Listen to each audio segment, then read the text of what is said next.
Fight ज्यादा लग रही है। तो इलेक्शंस में भी बहुत कुछ ऐसे हिंदी के वर्ड यूज किए जाते हैं जिसके इंग्लिश आप जानते ही नहीं है। तो ये वाली वीडियो देख लीजिए और इलेक्शन से जुड़े सारे इंग्लिश के वर्ड सीख लीजिए। तो आज मैं आपको बताने वाली इलेक्शन से जुड़े हुए कमाल कमाल के न्यू इंग्लिश वर्ड्स।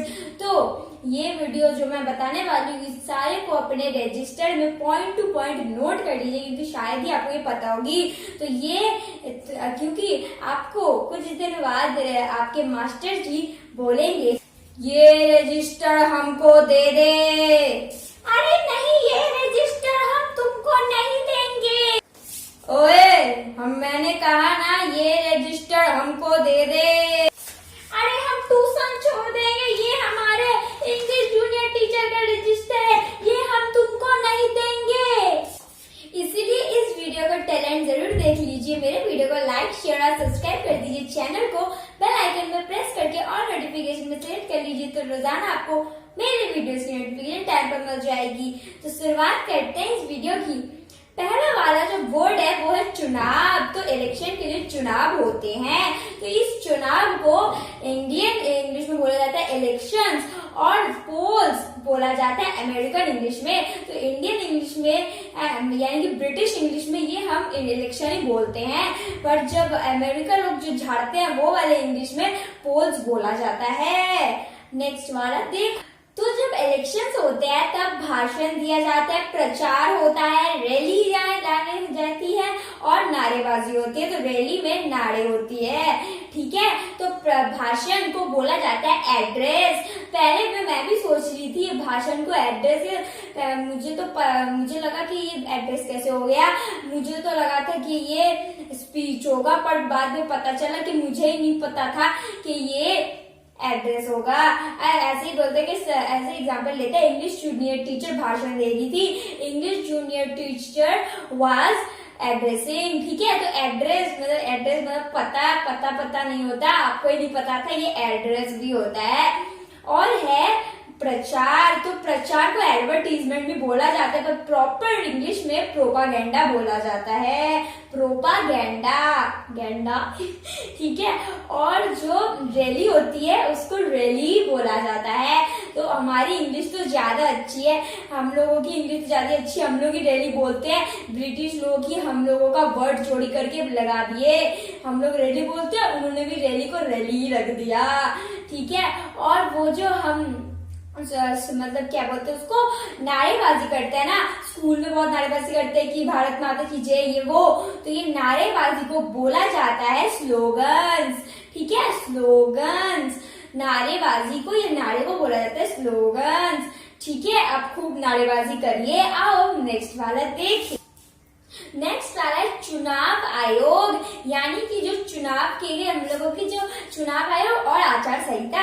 तो ये आचार संहिता कोई अचार प्रचार नहीं है आम का, इसका मतलब होता है कि जो डेट तारीख, मतलब ये तो मतलब होता है कि जब डेट तारीख दी जाती है, इसका मतलब ये नहीं है कि नेता को लाया जाता है, उसको दूल्हा पूदा सजाया जाता है, शादी वादी हो जाती है, ऐसा नहीं है। डेट तारीख का मतलब, डेट तारीख दी जाती है, इसका मतलब इस तारीख में होगा इलेक्शन, ठीक है। तो क्या था पहले वाला था चुनाव आयोग, यानी कि चुनाव करने का देन डेट। तो इसको इंग्लिश में बोला जाता है इलेक्शन कमीशन। और आचार संहिता को बोला जाता है कोड ऑफ कंडक्ट, यानी कि जिस दिन पे होगा ये सब, मतलब इलेक्शन, ठीक है, कोड ऑफ कंडक्ट। और नेक्स्ट वाला देख। तो मतदान केंद्र का मतलब होता है कि जहाँ पे हम वोट डालते हैं। तो मतदान केंद्र को बोला जाता है पोलिंग बूथ। और जहाँ पे हमें वोट डालते हैं, तो वोट डालने को बोला जाता है कास्ट द वोट। और हमारा जो अधिकार होता है वोट डालने का, उसको बोला जाता है मतलब राइट टू वोट। और हम लोग वोट डालने के दिन पूरा फेयर एंड लवली, मैं नहीं, सब लोग fair and lovely, fair and handsome लगा के, और लड़कियां फेयर एंड ब्यूटी लगा के जाके, फेयर एंड लवली लगा के जाते हैं वोट डालने नाच के, ठीक है। तो इसको वोट डालना, ठीक है, कास्ट द वोट।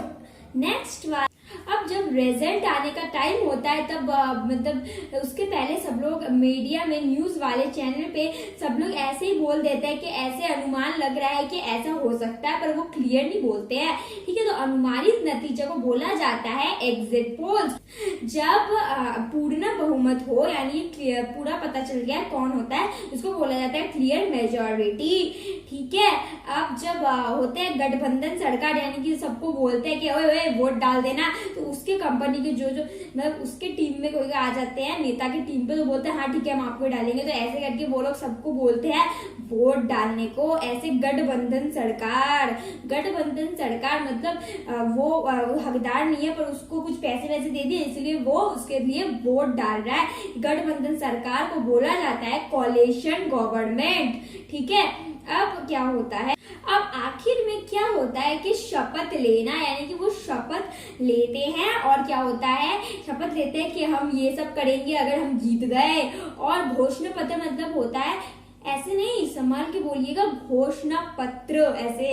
ठीक है, तो घोषणा पत्र में होता है एक तरह का प्रॉमिस लेटर होता है, जिसमें प्रॉमिस किए लिखा जाता है, प्रॉमिस कर देते हैं कि हाँ ये सब हम करेंगे, हम जीत गए तो टाइगर श्रॉफ की सीढ़ियां घर घर बंटवाएंगे, समोसे घर घर बंटवाएंगे, ऐसे ऐसे करके वो लिख देते हैं। इसको बोला जाता है घोषणा पत्र।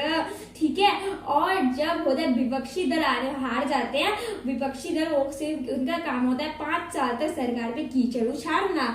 तो एक शपथ लेने को बोला जाता है टेक ओथ। मैंने शपथ लिया, मैं शपथ ले रही हूँ, आई एम टेकिंग ओथ। और घोषणा पत्र यानी कि प्रॉमिस लेटर को बोला जाता है मैनिफेस्टो। ठीक है, और जो विपक्षी दल होते हैं, हार जाते हैं, उनको बोला जाता है ऑपोजिशन पार्टी। ठीक है, समझ आ गया। तो आज के लिए इतना ही। आई होप आपको इलेक्शन से जुड़े हुए सारे इंग्लिश वर्ड पता चल गए, और अगर कुछ बाकी रह गया तो वो भी बोल दीजिए, वो भी मैं बता दूंगी। I will be right back with my new video. Till then take care and bye bye. इस वीडियो का कमेंट में बोलिए आपको